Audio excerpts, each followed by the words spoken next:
Students, बेटा हमने अब तक 11th क्लास के काफ़ी चैप्टर्स जो हैं कंप्लीट कर लिए। वन टाइम आपको रिवाइज करा देता हूँ कि हमने क्या क्या कवर कर लिया है। देखिए, फर्स्ट ऑफ ऑल मैंने आप बच्चों को पढ़ाया था, याद हो आपको, लॉगरिथम, जो कि एक बहुत ही इम्पोर्टेंट टूल है मैथमेटिक्स के अंदर। नंबर 2 पे हम लोगों ने किया था बेटा इनइक्वालिटीज़, जो कि काफ़ी इम्पोर्टेंट रही है, ये भी हम चर्चा कर चुके हैं। उसके बाद हमने किया ट्रिग्नोमेट्री, ठीक है, ये भी हम कंप्लीट कर चुके हैं बेटा IIT JEE मेंस लेवल तक का। देन आफ्टर हमने सॉल्व किया था कॉम्प्लेक्स नंबर, फिर हमने सॉल्व किया था बेटा बाइनोमियल थ्योरम, ठीक है। और अभी हाल ही में रिसेंटली मैंने कंप्लीट किया है बेटा AP, GP और HP, यानी कि सीक्वेंस एंड सीरीज का टॉपिक। तो ये 6 चैप्टर ऐसे हैं जो IIT JEE mains as well as advance उसके हिसाब से, ठीक है, JEE mains as well as advance दोनों के एग्ज़ाम के हिसाब से ही बहुत इंपॉर्टेंट टॉपिक है बेटा। और जो आपका सिलेबस CBSE ने रिड्यूस किया है मैथमेटिक्स का ड्यू टू द कोविड-19 पैंडेमिक, उसके अकॉर्डिंग भी अगर हम चर्चा करें तो हमने कोई भी ऐसा टॉपिक अब तक नहीं किया जो कि जहां सिलेबस आपका शॉर्टन हुआ है। हालांकि देखिए, आप अगर CBSE का नोटिफिकेशन देखेंगे तो उसके अंदर कॉम्प्लेक्स नंबर, ट्रिग्नोमेट्री, ठीक है, इनका जिक्र है। वहाँ पर 2 टॉपिक हैं जो CBSE का नोटिफिकेशन कहता है कि रिमूव कर दिया गया। बट बेटा जब हम कंपटीशन की बात करते हैं तो वो चीज़ मैटर नहीं करती। अगर हम एकेडमिक पार्ट की बात करें तो यहाँ 2 टॉपिक छूटे हैं। ट्रिग्नोमेट्री में तो छूटा है ट्रिग्नोमेट्रिक इक्वेशंस, और कॉम्प्लेक्स नंबर में छूटा है बेटा पोलर फॉर्म, जबकि दोनों ही फॉर्म कंपटीशन के पॉइंट ऑफ व्यू से बहुत ज़्यादा इंपॉर्टेंट है। तो आप उन नोटिफिकेशंस पर ध्यान नहीं दें बेटा, वो +2 के बच्चों के लिए खासतौर पे CBSE बोर्ड एग्जाम के लिए इंपॉर्टेंट है। बट जो बात कोचिंग या कॉम्पिटिशन की है, बात नॉलेज की है, ठीक है, डेप्थ में आप नॉलेज चाहते हैं तो फिर क्या छोड़ा है क्या कटा है वो चीज़ें मैटर नहीं करती। आपको जितना मैं करा रहा हूँ आपको वो सारा कवर करना है। इन 6 चैप्टर के कंप्लीशन के बाद हम नया चैप्टर आज स्टार्ट कर रहे हैं बेटा, that is the straight line. अब देखिए, मैं आपको जैसे पढ़ाता हूँ उसके अकॉर्डिंग कोई भी टॉपिक जब हम शुरू करते हैं तो हर टॉपिक का अपना एक बेस होता है बेटा, उससे जुड़ी कुछ टर्मिनोलॉजी होती है। तो अगर आप मुझसे पूछें कि सर स्ट्रेट लाइन का बेस क्या होगा, तो ये बहुत जरूरी है बेटा कि इसका बेस क्या है, यानी कि किस पे बेस्ड है। स्ट्रेट लाइन पढ़ने के लिए क्या चीज़ है आपको आनी चाहिए, तो इसका आंसर है कि स्ट्रेट लाइन का जो बेस है वो है बेटा आपकी कोऑर्डिनेट ज्योमेट्री। कोऑर्डिनेट ज्योमेट्री, जी हाँ, वही चैप्टर जो आप क्लास 7 से पढ़ते आ रहे हैं बेटा। कोऑर्डिनेट ज्योमेट्री को आपने 7th क्लास में भी पढ़ा है, 8th क्लास में भी पढ़ा है, 9th क्लास में पढ़ा है बेटा, और 10th क्लास में भी पढ़ा है, ठीक है। एक बार अपना बेसिक रिवीजन जरूर कर लें, पूरा पॉइंट देख लें। वैसे जो भी चीज़ यूज होगी मैं आपको टाइमली बताता रहूँगा, ठीक है। कोऑर्डिनेट ज्योमेट्री के जितने भी फंडामेंटल्स हैं वो आपको आने चाहिए। जैसे आपको पता है कि कोऑर्डिनेट ज्योमेट्री X एक्सिस और Y एक्सिस पे डिपेंड करती है, ये आपका ओरिजिन कहलाता है। और यहाँ पर अगर मैं कोई भी पॉइंट P लेता हूँ बेटा, तो किसी पॉइंट की X एक्सिस से जो परपेंडिकुलर डिस्टेंस होती है वो बनता है उसका Y कोऑर्डिनेट, ठीक है। अगर ये डिस्टेंस मेरे पास A है तो इस पॉइंट का Y कोऑर्डिनेट A है बेटा, और ये वाले डिस्टेंस अगर मेरे पास B है तो P की परपेंडिकुलर डिस्टेंस मैंने Y एक्सिस से ली है, तो वो जो डिस्टेंस होती है वो बनेगा उसका X कोऑर्डिनेट B, A। जी हाँ, मोस्ट इंपॉर्टेंट है। फिर आपके पास डिस्टेंस फॉर्मूला आता है, सेक्शन फॉर्मूला आता है, ट्रायंगल का एरिया निकालना आता है, ठीक है, ये कोऑर्डिनेट्स निकालने आते हैं सेंट्रोइड के ट्रायंगल्स के। तो जो आपने 10th क्लास में कोऑर्डिनेट ज्योमेट्री किया था चैप्टर 7 NCERT के अकॉर्डिंग, एक बार बेसिक आप उसका रिव्यू ले लें, ठीक है। आज के इस लेक्चर में एक नई टर्म इंट्रोड्यूस करेंगे बेटा, हम बिल्कुल न्यू टर्म इंट्रोड्यूस करेंगे, और वो है बेटा कॉन्सेप्ट ऑफ स्लोप।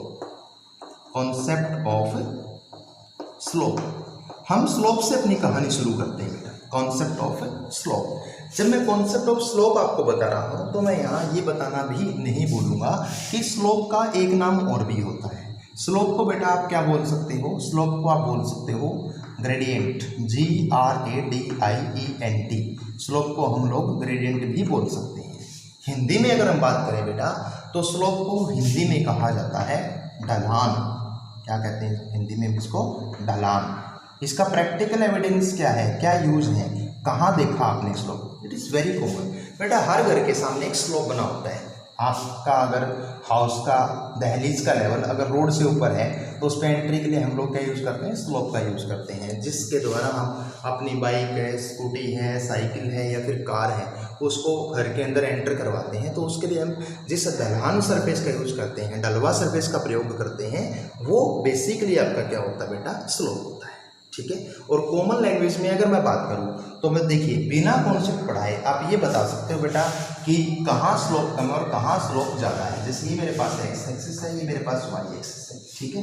अब यहाँ पर मैं आपको एक एग्जाम्पल देता हूँ और आप एग्जाम्पल देखते ही बता दोगे कि सर इसकी ढलान ज़्यादा है। एग्जाम्पल क्या है, देखिए मेरे पास एक ये सरफेस है बेटा, ठीक है, एक मेरे पास ये सरफेस है, ठीक है, एक मेरे पास ये वाला सरफेस है और एक मेरे पास ये वाला सरफेस है। तो मैंने चार अलग अलग सरफेस ली, सरफेस 1, सरफेस 2, सरफेस 3 और सरफेस 4। अब देखिए बेटा अगर मैं किसी ऑब्जेक्ट को यहाँ रख दूँ, यहाँ कोई भी ऑब्जेक्ट अगर मैं रख देता हूँ तो हो सकता है वो ऑब्जेक्ट नीचे की ओर ना जाए, लेकिन यहाँ अगर मैं किसी ऑब्जेक्ट को रख दूंगा तो ऑब्जेक्ट नीचे की ओर जाने के चांस उससे बढ़ गए। यहाँ रख दूंगा तो वो ऑब्जेक्ट डेफिनेटली नीचे की ओर जाएगा और यहाँ तो कोई ऑब्जेक्ट रखा ही नहीं जा सकता, जैसे ही रखोगे तुरंत नीचे की ओर चला जाएगा। तो इस ऑब्जेक्ट का नीचे की ओर जाना किस बात का रिस्पॉन्सिबल है, due to which factor, due to the ढलान यानी कि स्लोप ऑफ दिस पैरामीटर्स। अब इस बेस पर आप ये कह सकते हो बेटा कि इसकी ढलान सबसे कम है, इसके ढलान इससे ज़्यादा है और इसके ढलान इससे ज़्यादा है और इसके ढलान इससे ज़्यादा है, तो सबसे ज़्यादा है। यानी कि ढलान का सीधा सीधा कॉन्सेप्ट अगर हम बात करें तो बेटा इस एंगल पे टिका हुआ है। देखो एंगल छोटा बना तो स्लोप कम है, एंगल और बड़ा बना तो स्लोप यानी ढलान और ज़्यादा है, एंगल को और इंक्रीज किया तो और ज़्यादा है और इंक्रीज करोगे तो और ज़्यादा है। तो इस तरह से अगर मैं एंगल यहाँ से लेकर वाई एक्सिस तक मान लूँ तो इसका ढलान, इसका स्लोप बेटा सबसे ज़्यादा है, मैक्सिमम है। कितना है, इनफाइनाइट। ठीक है, इनफाइनाइट स्लोप इसको हम काउंट करते हैं। तो ये एक कॉमन लैंग्वेज की बात की है मैंने, मैथमेटिकल में यहाँ नहीं गया, एक व्यवहारिक जो मैथमेटिक्स है कॉमनली आपके काम आता है उसके ऊपर हम चर्चा कर रहे हैं। अगर मैं इसको मैथमेटिकल डिफाइन करना चाहूँ तो बेटा एक सिंपल सी डेफिनेशन लिखने वाला हूँ, आपको उसके ऊपर ध्यान देना है। देखिए स्लोप या ग्रेडियंट को हम m से दर्शाते हैं बेटा, किससे दर्शाते हैं, m से। m is the notion for the slope. Slope के लिए बेटा नोटेशन है, सिंबल है, स्लोप को दर्शाया किससे जाता है, m से। अब देखिए चर्चा करता हूँ कि किसी भी लाइन का स्लोप अगर मुझे निकालना है तो slope is equal to, slope का बेटा फॉर्मूला होता है ट्रिग्नोमेट्री का टेंजेंट फंक्शन लिया जाता है और एक थीटा आप कैलकुलेट करते हो। स्लोप का फॉर्मूला ये होता है, slope is equal to tan theta. But सबसे इंपॉर्टेंट चीज यहाँ पर ये है कि थीटा वेल डिफाइंड होना चाहिए। थीटा क्या है, थीटा का एड्रेस आपको मालूम होना चाहिए। थीटा क्या होता है बेटा, theta actually theta is the angle, theta is the angle made by the line, theta is the angle made by the line, ठीक है, with positive X axis, with positive X axis in anti clockwise sense, anti clockwise sense. तो अभी मैं आपको ये detail में समझाने वाला हूँ, इस कॉन्सेप्ट को डिटेल में देने वाला हूँ बेटा।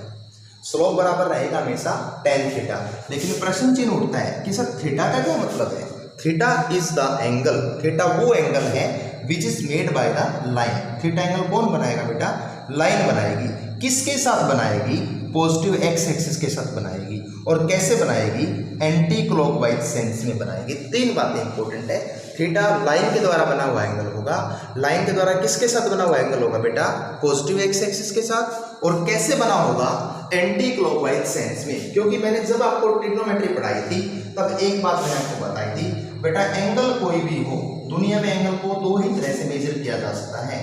कोई भी एंगल की मेजरमेंट या तो क्लॉकवाइज होती है या फिर क्या होती है, एंटी क्लॉकवाइज होती है। तो while calculating the slope of A line, जब किसी लाइन का स्लोप हम कैलकुलेट करते हैं तो उस केस में थीटा को हम बेसिकली कैसे मेजर करते हैं बेटा, एंटी क्लॉकवाइज सेंस में मेजर करते हैं। ठीक है, तो देखिए कुछ ज्योमेट्री है, कुछ डायग्राम है जिसके बेस पर हम ये चर्चा करते हैं। देखिएगा, जैसे मान लीजिए आपके पास ये एक्स एक्सिस है, ये वाई एक्सिस है और ये आपका है ओरिजिन। ठीक है बेटा। और यहाँ से मैंने ये वाली लाइन पास कर दी, ये मैंने लाइन पास कर दी। मुझे इस लाइन का स्लोप फाइंड आउट करना है भाई। जब तो कैसे फाइंड आउट करेंगे, देखिए ये देखो बेटा, लाइन एक्स एक्सिस को जहां इंटरसेक्ट करती है, क्या कह रहा हूं मैं, लाइन एक्स एक्सिस को जहां इंटरसेक्ट करती है, पॉइंट ऑफ इंटरसेक्शन से राइट जो होता है वो पॉजिटिव एक्स एक्सिस कंसिडर किया जाता है, और लेफ्ट जो होता है वो नेगेटिव एक्स एक्सिस कंसिडर किया जाता है, ठीक है। और एंगल को आपने कहां से कहां मेजर करना है, हमेशा याद रखिए, जब एंगल हम मेजर करेंगे तो एंगल हम यूं मेजर करेंगे, ऐसे, ठीक है। ये याद रखिए बेटा, एंगल के दो पॉइंट होते हैं, देखिए इनिशियल पॉइंट होता है एंगल का, और एक क्या होता है आपके पास, टर्मिनल पॉइंट। तो यहाँ ये जो पॉइंट बता रहा हूँ इसको भी बारीकी से नोट कीजिए। एंगल का इनिशियल पॉइंट ये आपके पास क्या बेटा, इनिशियल पॉइंट। किसी भी एंगल को जब आप मेजर कर रहे हो तो उसका जो इनिशियल पॉइंट है ना, वो हमेशा बेटा एक्स एक्सिस पर होना चाहिए, और जो उसका एरो वाला हेड होता है उसको हम बोलते हैं actually terminal point. Terminal point हमेशा कहाँ जाना चाहिए बेटा, लाइन पे जाना चाहिए। क्लियर है? आई थिंक आपको ये बात समझ में आई होगी बेटा। अब देखो जरा, ये लाइन है बेटा, और ये एंगल है जो कि किसके साथ बनाया लाइन ने, पॉजिटिव एक्स एक्सिस के साथ, क्योंकि पॉइंट ऑफ इंटरसेक्शन से इधर की एक्स एक्सिस क्या हो जाएगी आपकी, नेगेटिव। अब आप कहोगे नहीं सर, ओरिजिन से इधर की एक्स एक्सिस तो पॉजिटिव होती सारी। नहीं बेटा, स्लोप के केस में हम ओरिजिन के आधार पर साइन कन्वेंशन नहीं देते। स्लोप के केस में जो साइन कन्वेंशन है वो ओरिजिन के बेस पर नहीं देते, बल्कि पॉइंट ऑफ इंटरसेक्शन के बेस पर ही देते हैं। ओके, तो ये कैसे कैलकुलेट किया है, एंटी क्लॉकवाइज, और मान लो बेटा इसकी वैल्यू कितनी है, 135 डिग्री। तो इस लाइन का स्लोप आपके पास क्या होगा, इस लाइन का स्लोप आपके पास होगा टेंजेंट ऑफ, अब यहाँ मुझे किस एंगल की याद आएगी, उस एंगल की याद आएगी जो लाइन ने पॉजिटिव एक्स एक्सिस से बनाया, और कहाँ बनाया, एंटी क्लॉकवाइज में, और वो एंगल मेरे पास कितना है, 135 डिग्री। अब ट्रिग्नोमेट्री के लिए आप जानते हो बेटा, टेंजेंट 135 डिग्री को आप टेंजेंट 180 माइनस 45 भी कह सकते हो, इसमें फिर से ट्रिग्नोमेट्री काम आएगी। और जब हम 180 माइनस 45 की बात कर रहे हैं तो 180 आपका इस लाइन के ऊपर होता है, कुछ माइनस किया तो कौन से क्वाड्रेंट में चले गए, सेकंड क्वाड्रेंट में। तो सेकंड क्वाड्रेंट में टेंजेंट कैसा होगा, नेगेटिव। 180 पर नो चेंज, तो टेंजेंट 45 आ जाएगा, और tan 45 कितना होता है बेटा, 1, और आगे साइन क्या है, माइनस। तो इस लाइन का स्लोप क्या है, माइनस। अब कई बार बच्चा क्या करता है, कई बार बच्चा एंगल यूं बना देता है, देखो ये इतना एंगल मैं करता हूं तो लीनियर पेयर से ये एंगल कितना होगा बेटा, 45 डिग्री। तो देखो ये एंगल भी कौन सा है, जो लाइन ने बनाया, किसके साथ बनाया, पॉजिटिव एक्स एक्सिस से। कैसे बनाया, एंटी क्लॉकवाइज बनाया। तो अगर ये वाला एंगल हम यूज कर लें तो आपके पास स्लोप कितना आना चाहिए उस लाइन का, tan 45 यानी कि 1 आना चाहिए, लेकिन उस हिसाब से उसका स्लोप क्या आना चाहिए, -1। तो बेटा ये वाली चीज सही है, ये चीज रॉन्ग है आपकी। क्यों रॉन्ग है, क्योंकि देखिए आपने एंगल का नोटेशन ही गलती यूज कर रखा है। आपने एंगल का इनिशियल पॉइंट कहाँ रख दिया, लाइन के ऊपर, और टर्मिनल पॉइंट कहाँ रख दिया, एक्स एक्सिस के ऊपर। जबकि कंडीशन क्या है कि इसका जो इनिशियल पॉइंट है वो कहाँ होना चाहिए, एक्स एक्सिस के ऊपर होना चाहिए। Got my point. एक और मैं आपको कंसेप्ट यहाँ पर देने वाला हूँ, ये मेरा आखिरी कॉन्सेप्ट है, और जितना मैंने आपको समझाया इसको डिटेल में पढ़ना, बार बार पढ़ना, आपके दिमाग में डेफिनेटली बेटा सेट हो जाएगा। ये देखो, मान लो ये डायग्राम है, आपको ये कहे कि इस लाइन का स्लोप निकालो, ओके, और आपको ये एंगल बेटा दे रखा है 60 डिग्री। एंगल कितना दे रखा है, 60 डिग्री, राइट, ओके। तो ये हुआ आपका ओरिजिन। अब आप कहोगे कि सर ये लाइन तो पॉजिटिव एक्स एक्सिस एंगल बना ही नहीं रही है, क्या नहीं, क्योंकि लाइन तो आपके पास पॉजिटिव एक्स एक्सिस पर गई ही नहीं, तो there is no angle with the positive X axis.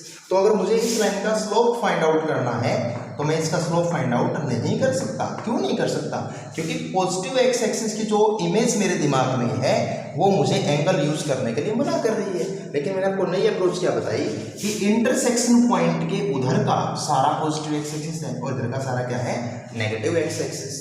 तो एंगल आप कैसे कैलकुलेट करोगे बेटा, ऐसे कैलकुलेट करोगे। देखो एंटी क्लॉकवाइज में भी है, पॉजिटिव एक्स एक्सिस के साथ भी है, और लाइन में भी बना रखा है। और ये एंगल कितना है, 90, ये कितना है, 60, तो ये क्या हो गया, 30। तो स्लोप कितना आएगा, टेंजेंट ऑफ 30, और tan 30 की वैल्यू क्या होती है आपके पास, 1/√3।